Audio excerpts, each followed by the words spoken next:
Welcome to Anita Talks History and Genealogy. So glad that you all could join me this evening on this special edition. I wanted to come on and share with you all some information about DNA because I've been getting a lot of questions about DNA and how to use it to trace, your ancestry and if it's beneficial, you know, as we do our researching our ancestors. And the reason that I'm sharing this tonight is that this is my brother's DNA. So this is the males have the X and the Y chromosomes. The females, us, we only have the X chromosome, but we are the ones that carry these, the males and the females. So we are the carriers of the males and the females. Um, and this is my brother's. You probably can't see it, but I'm going to post it on the site after this live broadcast. Before I begin, let me say this is Anita Talks History and Genealogy. Like I said, I'm so glad that you all could join me tonight, and I will be sharing some good information. And please hit that like, subscribe, and share button. You can also you can either pay to join or you can just join. If you can't afford to, um, become a member, a paid member, you can join, and you can help by passing the word along and talking about the Anita Talks History and Genealogy. That's beneficial, and also to and share the post and get the conversation started so that we can get our history straight. We're the only ones that can tell our history. And also, I have merchandise, I have shirts, I have bags, I have um, scarves, I have cups, mugs, and hats. So I have a lot of merchandise. You can purchase the merchandise since it's around these the holidays and everything, and folks like to get unique gifts, and I believe that my merchandise is unique. So, and it's a way of keeping our history, passing the history along, because they're not going to tell our story. We have to tell our stories. So what I'm going to do is begin, and this is African ancestry, and my brother Anthony, he had a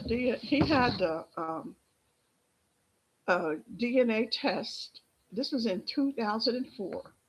I actually had my first DNA test in 2003 with Family Tree DNA, and my test back 87% European, 8% Native, and 5% African. That's my 87% European was from Spain, and it went back like at least 25,000 years through family tree DNA. And so it was, so let's talk about the Eve gene, which people are talking about it now, and it's really common.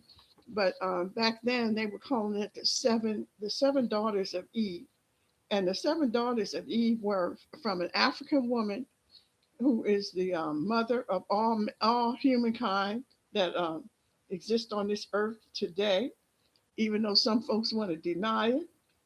Oh yeah.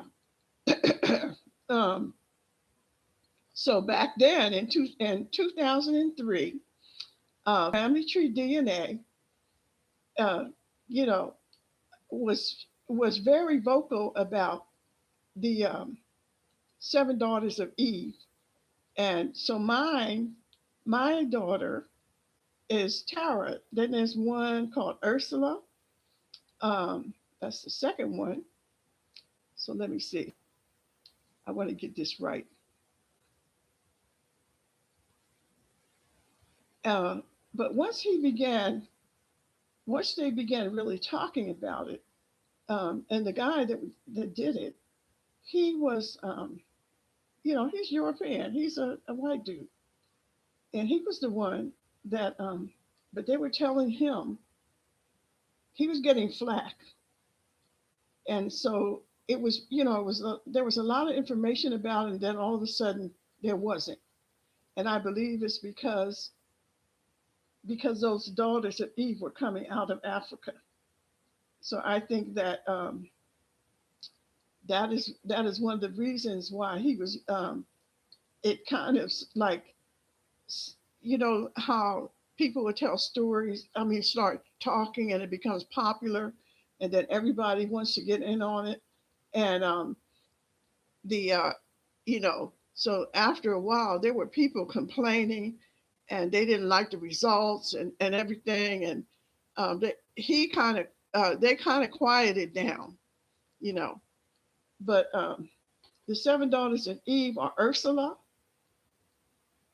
Xenia, which is Zenia, Helena, Velda, Tara, Cat, Katrine, and Jasmine. Those are the seven daughters of Eve. And so every, my ancestors, which is Tara is T2, was supposedly the first, one of the oldest lines in Europe, or the oldest line going into Europe.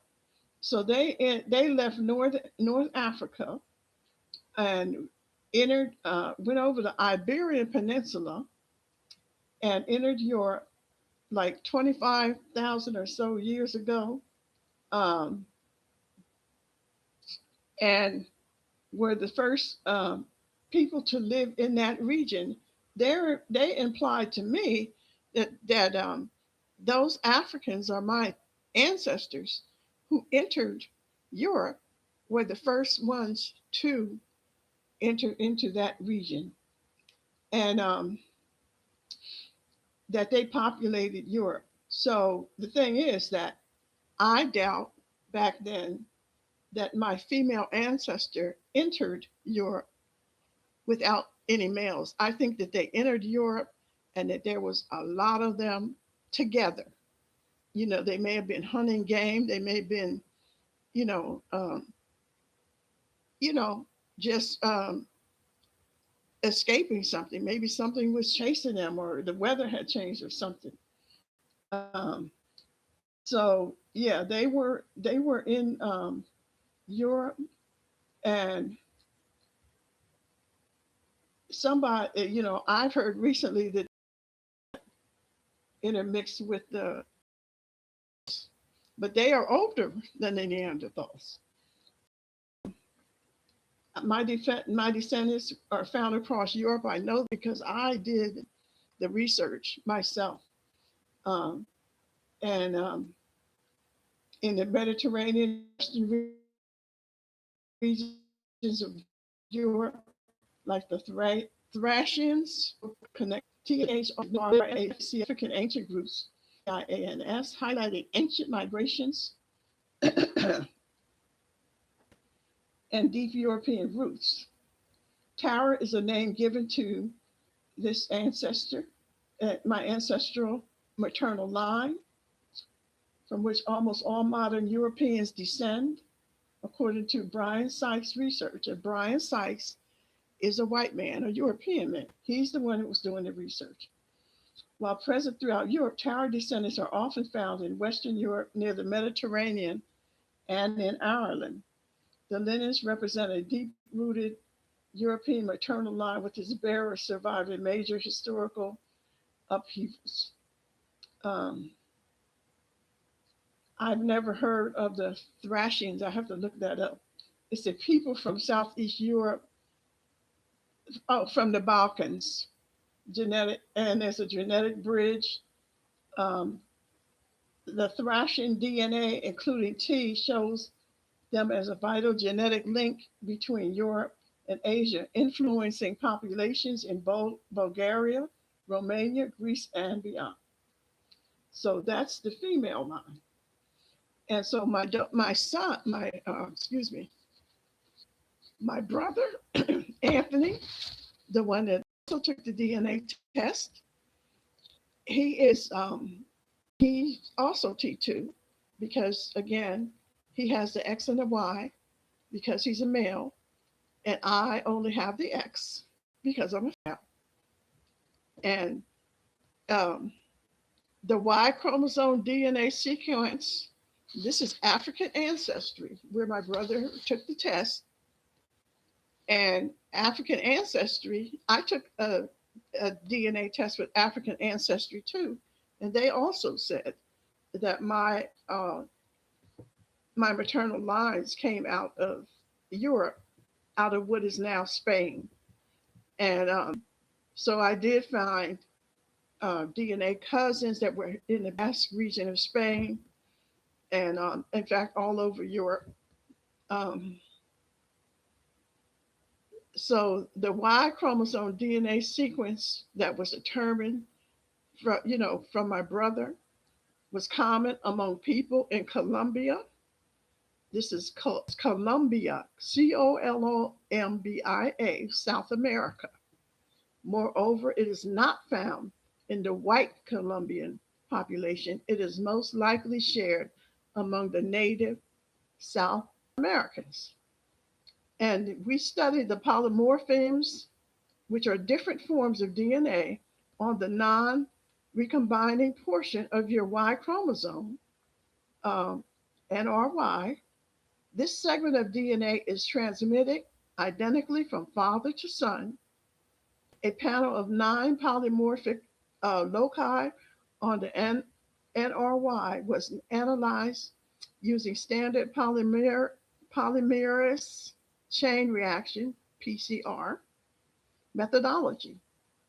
The polymorphisms we examined consisted of the slowly evolving ALU insertion deletion, the A, let me see, the ALU insertion deletion polymorphism, and 8 highly mutable microsatellites or short tandem repeats, STRS. Differences in Y chromosome sequences correlate highly with the ethnic and geographic origin of the individual. When compared to Y chromosome sequences in large databases, such as our African lineage database, ALD, because everything comes from Africa. That's the scientific belief. Sequences collected from individuals like you could be interpreted as genealogies reflecting the paternal lineage history of the human species. Although the informative genealogies reflecting the paternal lineage history of the human species. hmm Wait a minute, I'm going to read that one again because I want to get that one right. When compared to Y chromosome sequences in large databases such as our African lineage database, ALD, sequences collected from individuals like you could be interpreted as genealogies reflecting the paternal lineage history of the human species. Although the informative stretches of genetic information along the Y chromosome may represent less than 1% of your entire genetic makeup, it has proven to be a powerful finding paternal lineages. This result means that you have inherited through your father a segment of DNA that was passed consistently from father to son to you. This segment of DNA is presently found in South America. We have enclosed several materials that reflect the results of your analysis, and that may help you to research your historical and cultural ancestry. There is also a copy of your Y chromosome polymorphisms.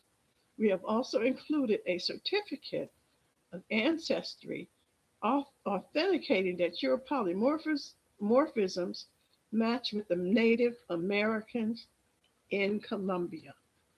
Native Americans in Colombia. In addition, you can display it with pride among other important family documents. In addition, we have included a full color map that geographically depicts your ancestral region. To help you learn more about the peoples and cultures in this region, please check the resources section of our website. And this is African Ancestry. So here is another one. This again is my brother, and it says haplogroup K M9. Your Y chromosome results identify you as a member of haplogroup K, a lineage defined by a genetic marker called M9. This haplogroup is the final destination of a genetic journey that began some 50,000 years ago with an ancient Y chromosome marker called M158. And this is National Geographic or Genographic. This is an African Ancestry. This is one that he took prior to the one that he took prior to the one that he took. No, he took this one after. Yeah, he took this one in 2006, and he took this one in 2004. So yeah, and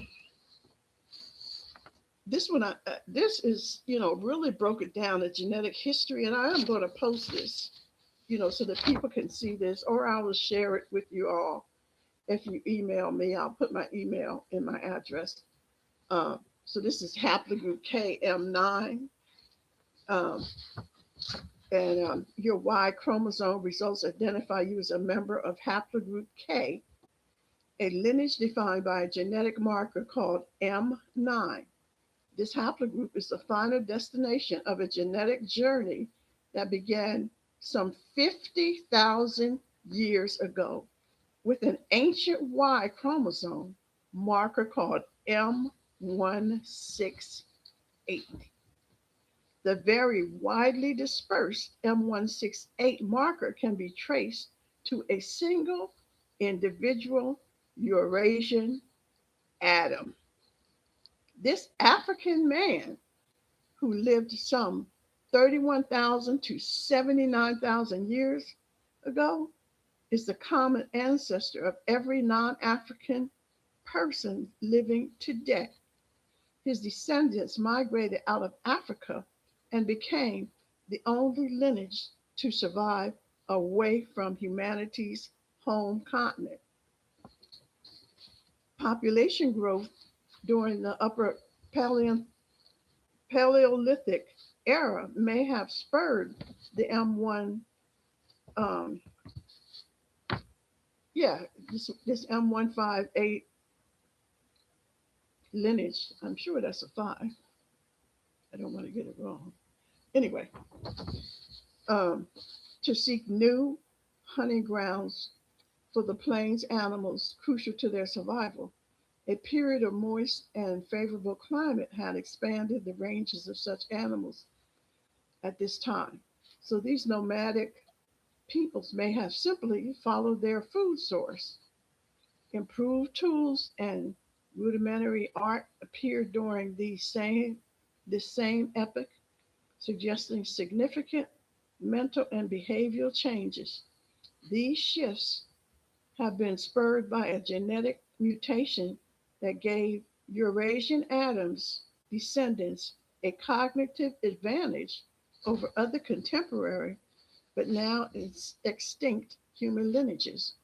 Some 90 to 95% of all non-Africans are descendants of the second great human migration out of Africa, which is defined by the marker M89. M89 first appeared 45,000 years ago in northern Africa or the Middle East. It arose on the original lineage M168 of Eurasian Adam and defines a large inland migration of hunters who followed expanding grasslands and plentiful game to the Middle East, to what is now the Middle East. It was all Africa back then, okay? Many people of this lineage remained in the Middle East, but others continued their movement and followed the grasslands through Iran to the vast steppes of Central Asia. Herds of buffalo, antelope, woolly mammoths, and other game probably enticed them to explore new grasslands. With much of Earth's water frozen in massive ice sheets, the era's vast steppes stretch from eastern France to Korea. The grassland hunters of the M89 lineage travel both east and west along this steppe. And it's a superhighway. They called it a superhighway. In other words, they walked on land. So it wasn't a lot. It wasn't water like it is now. You know, the oceans and things that separate the land. Um, so many people of this lineage remained in the Middle East, but others continued their movement and followed the grasslands through Iran to the west steppes of Central Asia. Herds of buffalo, antelope, food, woolly mammoths, and other game probably enticed them to explore new grasslands. With much of Earth's water, so it was, back then it was frozen. Um, the grassland hunters of the M89 lineage traveled both east and west along the steppe superhighway and eventually peopled much of the continent. A group of M89 descendants moved north from the Middle East to Anatolia and the Balkans, trading familiar grasslands for forests and high country. Through their numbers, though their numbers were likely, traces of their journey are still found today. Some 40,000 years ago, a man in Iran on southern Central Asia was born with a unique genetic marker known as M9, which marked a new lineage diverging from the M89 group. His descendants spent the next 30,000 years populating much of the planet. Most residents of the Northern Hemisphere trace their roots to this unique individual and carry his defining marker. Nearly all North Americans and East Asians have the M9 marker, as do most Europeans and many Indians. This is the haplogroup defined by M9. And there's more to this, but I just wanted to share that with those of you who had asked me about the indigenous, our indigenous ancestors and how they got here. And my mother's indigenous ancestors were in, um, were not like, this is my paternal lines. My mother's indigenous ancestors married into are, you know, uh, yeah, they married um, the Europeans that came here. So they intermixed with the Europeans that came here, and they were already here. And they also were like one of my ancestors, because I'm Monacan Indian. Well, she was suing, and they were in North Carolina in the 1600s. She was in North Carolina, so they were, in the South, in what is now the United States, in the South. And so that is one of my native ancestors. And then I have other indigenous ancestors who are Mohawk. And, it's just like because of what was going on, they were being, shoved together.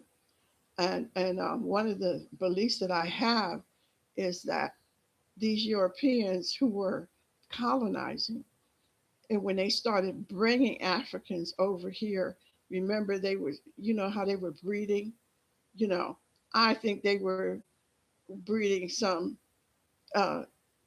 natives and Africans because they wanted so desperately to erase the natives. And then when you would have they would have children, that children that child would be a Negro, you know. They were also, changing the race of those people and calling them mulatto. So they could no longer be Indian. They were now mulatto. And then their children, so you're living in an area with other people of color because they would all lump them all together. And of course, you're mixing.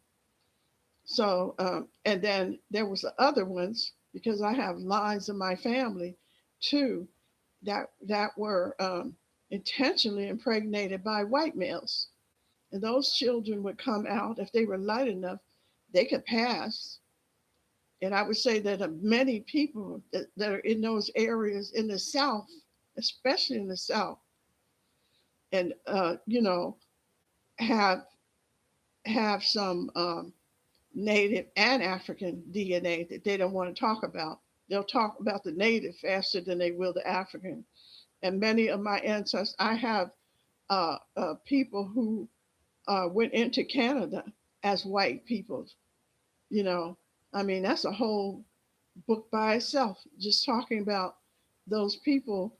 But I'm not going to knock them because I understand that some people, if they could get away from all of the hardships that were put upon us here on our own land, yes, they were getting away. They were hiding, you know, under that white identity. And some of them have been trying to come back, and the tribes are like, nah, we're good, you know. But yeah. Um, so this is, I wanted to share that with you. And please, if you have any questions or anything later on, I will, um, share more and we can get the conversation going. My brother is very good at explaining the DNA. He knows how to read the various charts and everything like that. And at some point, I'm going to try to have him on and have him explain to everyone. So, yeah. Yes, thank you, Kevin Jones, for your support. Um, and I really appreciate people coming and asking questions, and it gets us all to thinking. And then, you know, what we want is to be able to have our people know who they are, because I think that that's helps you to feel more secure in who in yourself, and they who claim to have the key and the answers to who we are, you know, they can't tell you who you are. Once you know, nobody can take that from you, you know. So I wanted to share that, and I want to say, this was a last minute thing that I wanted to do, um, and because I want us to get to discussing and bring more people in. Um, and I'm going to create a poll. Let me see. I want folks to.